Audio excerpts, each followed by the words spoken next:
What's up, guys? It's been about a week of riding the Crux in what I call road mode version 2, and so I wanted to share some thoughts with you. I've had the Tarmac in the shop with the recall and doing some other maintenance, so it's just been me and the Crux on the road for a week, and I absolutely love it. Version 2 of road mode essentially consists of me stripping the entire 1x drivetrain from the Crux and replacing it with a few elements that I felt would add to its roadworthiness while not taking away from any of its gravel capabilities. So the first thing that I did was strip out the 1x40 tooth chainring and replace with a double chainring, a 50-37. And if you're gonna do this, make sure that you just get the wide bottom bracket. The second thing I did was add a front derailleur. If you're gonna do that, make sure you get the wide front derailleur. You can kind of see there's a theme going here. I replaced the Eagle Axis rear derailleur with a medium length Force derailleur, and then I replaced the 1052 Eagle cassette with a 1036 Force cassette. I also added 35mm Panacer GravelKing Slick tires, and in this configuration, the Crux weighs in at about 16 3/4 pounds. So not too bad for a do-it-all bike. Let's start with the chainring because that's probably the most dramatic change that I did to the Crux. So I went with a 50-37. The official Specialized spec, as I understand it, is that the max you can run is a 48-35. Now, I ran a 50-37. It's a little bit tight by the chainstay, and it's a little bit tight in terms of the height that the front derailleur can go. Other than that, I think it runs just fine. Now that I've ridden the 50-37 for about a week, I think it's great for the road.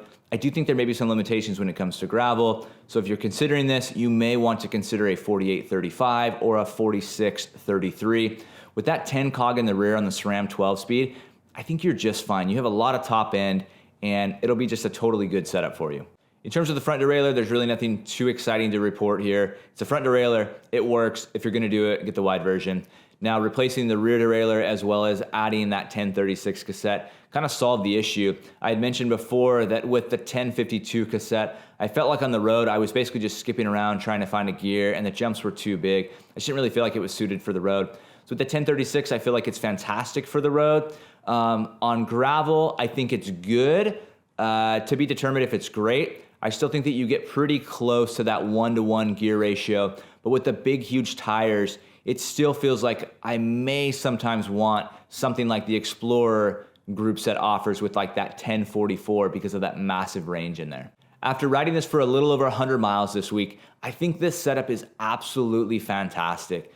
Very quickly when you're riding on the road, do you forget that you are riding a bike that was designed to go fast on gravel and a bike that was made for cyclocross. I think if you were to give this bike to someone in a blind test and just have them ride it without seeing the tire clearance and the aesthetics and the geometry of the bike, I can't imagine they would say anything but this bike handles and feels like a really, really good road bike. I think it'd be very interesting to compare the Crux in road mode version 2 to an AETHOS in its S-Works amazing format. To do a back-to-back comparison of these bikes on the road, I think would be very interesting. If you agree, drop a comment below and I'll see if I can't get my hands on an AETHOS to compare these two bikes on the road. In the meantime, all that I can really compare the Crux to is my TARMAC SL7. Now I've had that bike for the last 15 months. I've put well over 5,000 miles on it and I think it is a fantastic road bike. You know that, you've heard my videos, you know I love the TARMAC SL7. I was thinking about a comparison between these bikes and maybe some cars, right? So I think the TARMAC SL7 is kind of like a Porsche 911 Turbo. It's stiff, it's responsive, it's fast, it goes. Same with the TARMAC. It's stiff, it's responsive. When you put the pedals down and you really put power to it, it absolutely goes. And it corners like it's on rails, just like a 911 Turbo. If the TARMAC SL7 is a 911 Turbo, the Crux is probably more of a Cayenne Turbo. It's plenty stiff, it's plenty responsive, it's got plenty of power, and the handling is still really, really good. But you've got a higher ground clearance, or in the case of the Crux, you've got a wider tire clearance, so you can go both on and off-road. And realistically, it's good for 90% of the riding that we wanna do. And I don't think there's anybody out there who's gonna say that the Crux is simply a slow bike. Just like I don't think there's anybody out there who would say that the Cayenne Turbo is a slow car. For 90% of the driving that we do, it's probably just fine. And in fact, it's still sporty and it's still fun. My point is that like these cars, there's a place for both of these bikes depending on your use.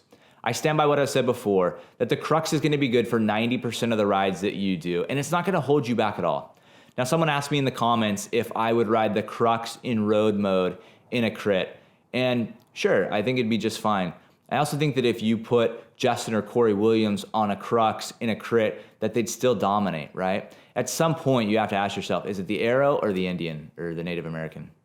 The Crux in road mode version 2 is incredible. With the addition of the 35mm Panacer GravelKing Slicks, I can now go to a fast group ride early in the morning, and then on the way back, if I want to, I can take a light gravel scenic route and explore someplace new, which is one of the reasons I got into cycling in the first place, was just to explore new places and trails. And I think the Crux kind of brings me back to that, which makes it so fun. That's all I've got for this video. If you got any questions, drop them down below. Hit that subscribe button. A like goes a long way. Thanks so much for tuning in.